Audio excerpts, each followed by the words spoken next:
नमस्कार दोस्तों, कैसे हैं आप सभी लोग। स्वागत है आपका मेरे यूट्यूब चैनल पीक परफॉर्मर्स में। तो देखिए दोस्तों, हम कर रहे हैं टीजीटी पीजीटी की तैयारी और हम पढ़ने जा रहे हैं हिस्ट्री।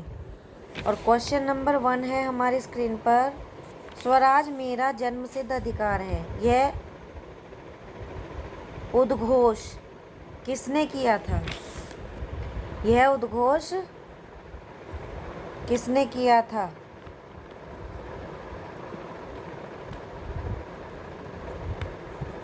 ऑप्शन है लाला लाजपत राय, पंडित मोतीलाल नेहरू, लोकमान्य तिलक, केशव चंद्र सेन। केशव चंद्र सेन। तो देखिए दोस्तों, इसका राइट आंसर है लोकमान्य तिलक। लोकमान्य बाल गंगाधर तिलक का ये उद्घोष है। आज़ादी की लड़ाई के दौर में प्रेस की आज़ादी के सवाल को लेकर सबसे ज़्यादा जुझारू संघर्ष उग्र राष्ट्रवादी नेता जो कि कौन थे, वो बाल गंगाधर तिलक थे, और जिन्होंने यह उद्घोष किया था कि स्वराज मेरा जन्मसिद्ध अधिकार है। और 1916 ईस्वी में लखनऊ समझौता के समय उन्होंने यह घोषणा की थी, स्वराज मेरा जन्मसिद्ध अधिकार है। तो इसका राइट आंसर है option number 3, Lokmanya Tilak. Next question है हमारी स्क्रीन पर, क्वेश्चन नंबर 2, सीमांत गांधी खान अब्दुल गफ्फार खां ने पठानों की पार्टी बनाई थी, उस पार्टी का नाम था। ऑप्शन है पठान दल, खुदाई खिदमतगार, खाकसार पार्टी, मुस्लिम लीग। तो इसका राइट आंसर है खुदाई खिदमतगार।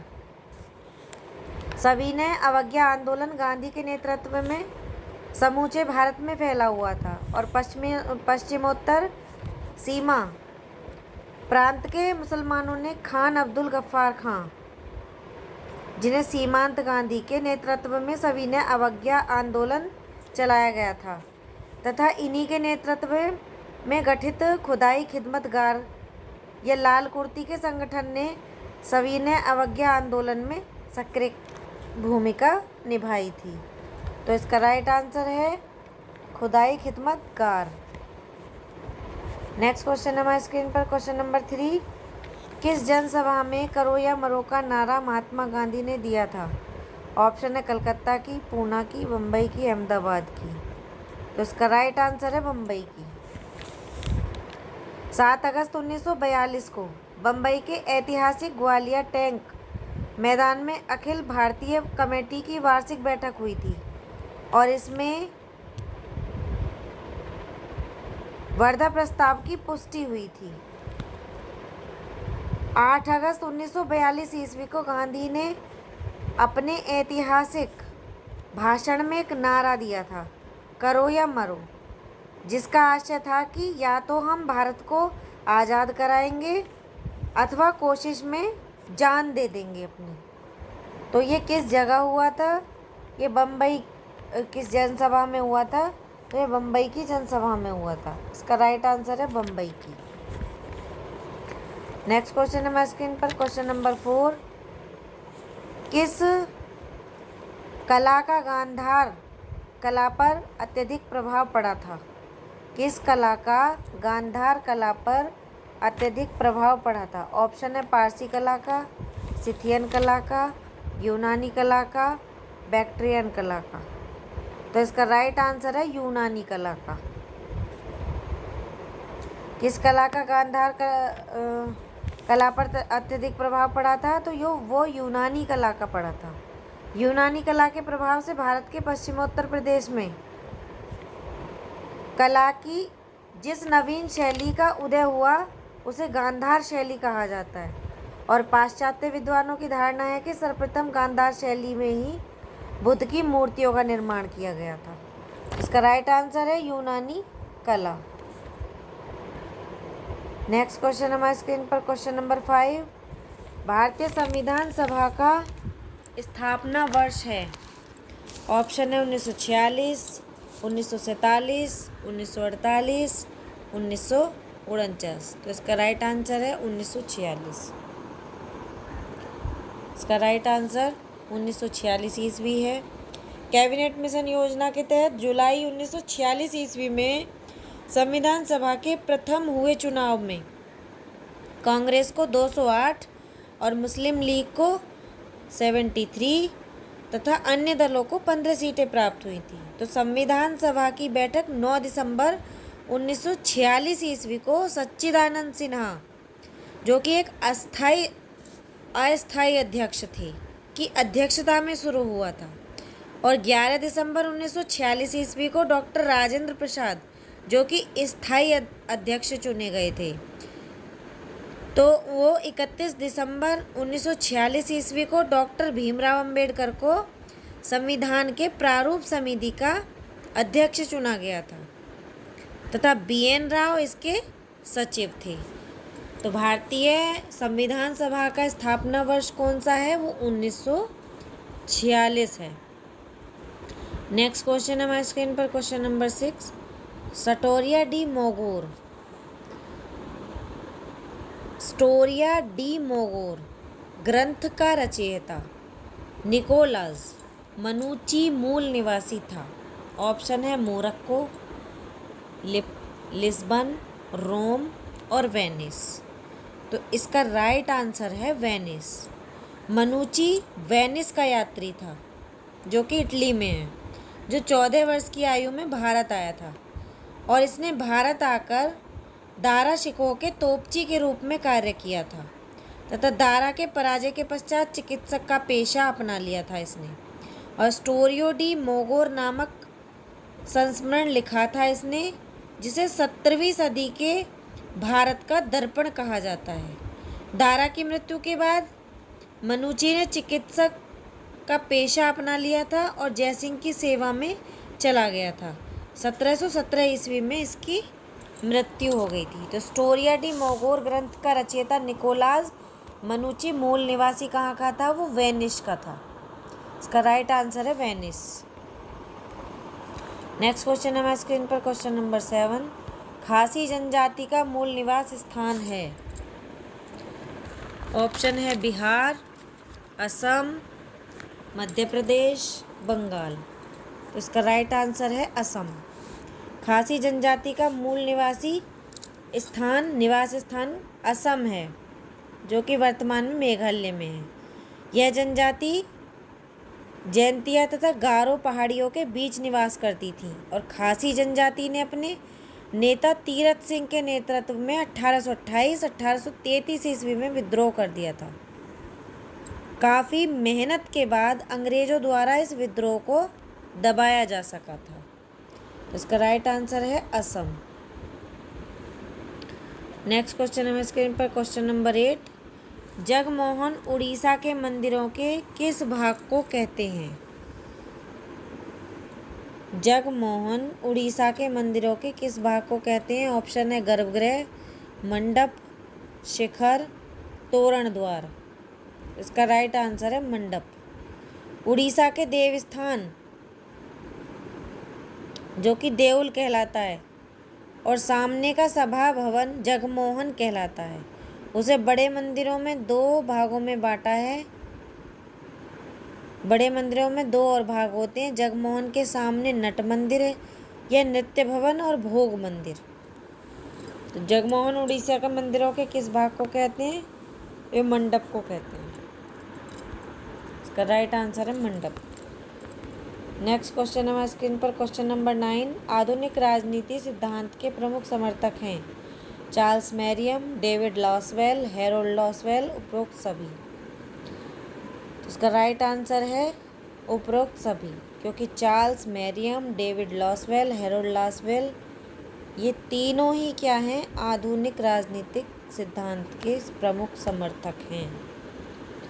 आधुनिक राजनीतिक सिद्धांत की समकालीन दशा का आलोचनात्मक परीक्षण करता है और व्यवहारवादी क्रांति की सीमाओं और उपलब्धियों का मूल्यांकन करता है। तो ये सभी क्या हैं? ये इसके प्रमुख समर्थक हैं। तो इसका राइट आंसर होगा ऑप्शन नंबर 4, उपरोक्त सभी।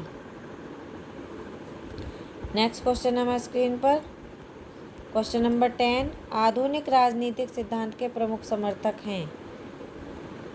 सॉरी, ये क्वेश्चन रिपीट हो गया है। ये क्वेश्चन नंबर 11 है हमारी स्क्रीन पर। नेक्स्ट क्वेश्चन, प्रजातांत्रिक समाजवाद की अवधारणा को किसने विकसित किया था? ऑप्शन है कार्ल मार्क्स ने, राम मनोहर लोहिया ने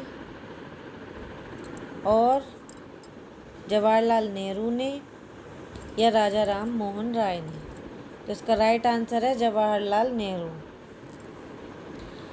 मार्क्स के सिद्धांतों का रूसी साम्यवाद को ज्यों का त्यों न अपनाकर एक नए रूप में अपनाया गया। इसे ब्रिटेन में 20वीं शताब्दी में प्रजातांत्रिक समाजवाद का नाम दिया गया और भारत में जवाहरलाल नेहरू प्रजातांत्रिक समाजवाद के समर्थक थे। वे मानते थे कि विश्व की समस्याओं के समाधान का मार्ग समाजवाद में ही है। तो प्रजातांत्रिक समाजवाद की अवधारणा किसने विकसित की? तो ये जवाहरलाल नेहरू ने की। नेक्स्ट क्वेश्चन है हमारे स्क्रीन पर क्वेश्चन नंबर 12। राज्य की उत्पत्ति का दैवी सिद्धांत किसने प्रतिपादित किया था? ऑप्शन है कार्ल मार्क्स ने, गिलक्राइस्ट ने, जेम्स प्रथम ने, एच.के. लास्की ने। इसका राइट आंसर है जेम्स प्रथम। राज्य की उत्पत्ति के दैवी सिद्धांत का सर्वाधिक सशक्त समर्थक इंग्लैंड का जेम्स प्रथम था, जिसने अपनी पुस्तक the true law of a free मॉनेचरी में अपने निरंकुश शासन को उचित ठहराने के लिए तर्क दिया कि राजा दुष्ट या पतित भी हो, प्रजा को उसका विरोध नहीं करना चाहिए। इसका राइट आंसर है जेम्स प्रथम। नेक्स्ट क्वेश्चन है हमारे स्क्रीन पर क्वेश्चन नंबर 3। रक्त संबंध समाज को जन्म देता है और कालांतर में समाज राज्य को। यह कथन किसका है? ऑप्शन है लीकॉक का, मैकाइवर का, जैक्स का, गेटल का। तो इसका राइट आंसर होगा मैकाइवर का कथन है ये। राज्य की उत्पत्ति के विकासवादी सिद्धांत के समर्थकों में मैकाइवर, बर्क, मॉन्टेस्क्यू, गार्नर, ब्लंटशली आदि के नाम आते हैं। इस सिद्धांत के अनुसार राज्य की उत्पत्ति ना तो एक निश्चित समय में हुई है और ना ही किसी एक विशेष कारण से, बल्कि राज्य तत्वों के सम्मिलन, तत्वों के प्रभाव स्वरूप अस्तित्व में आया है। तो यह कथन किसका है? यह मैकाइवर का है। नेक्स्ट क्वेश्चन है हमारे स्क्रीन पर क्वेश्चन नंबर 14। मनुष्य स्वतंत्र पैदा हुआ है किंतु सर्वत्र जंजीरों से जकड़ा हुआ है। यह कथन है मिल्टन का, कांट का, रूसो का, लॉक का। तो इसका राइट आंसर है रूसो। मनुष्य स्वतंत्र पैदा हुआ है किंतु सर्वत्र जंजीरों में जकड़ा हुआ है, यह कथन रूसो का है। राजनीतिक विचारकों के इतिहास में समानता और सामान्य व्यक्ति में विश्वास की भावना में कोई भी विचारक इतना घनिष्ठ रूप से संबंध नहीं है जितना कि रूसो का है। उनका मानना था कि मनुष्य पैदा तो स्वतंत्र हुआ है लेकिन सर्वत्र जंजीरों में जकड़ा हुआ है। इसका राइट आंसर है रूसो। किसने कहा है? रूसो ने। नेक्स्ट क्वेश्चन है हमारे स्क्रीन पर क्वेश्चन नंबर 15।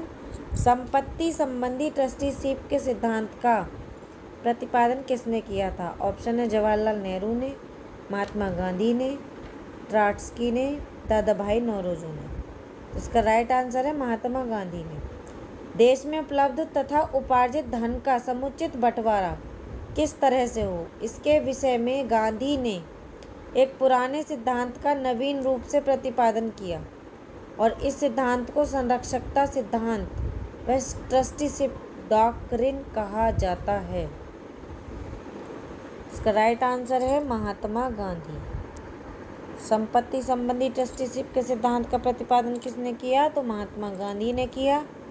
इसी के साथ वीडियो समाप्त होती है दोस्तों। आशा है कि आपको वीडियो पसंद आई होगी, तो प्लीज़ चैनल को सब्सक्राइब कर दीजिएगा। लाइक कर दीजिएगा, शेयर कर दीजिएगा। धन्यवाद।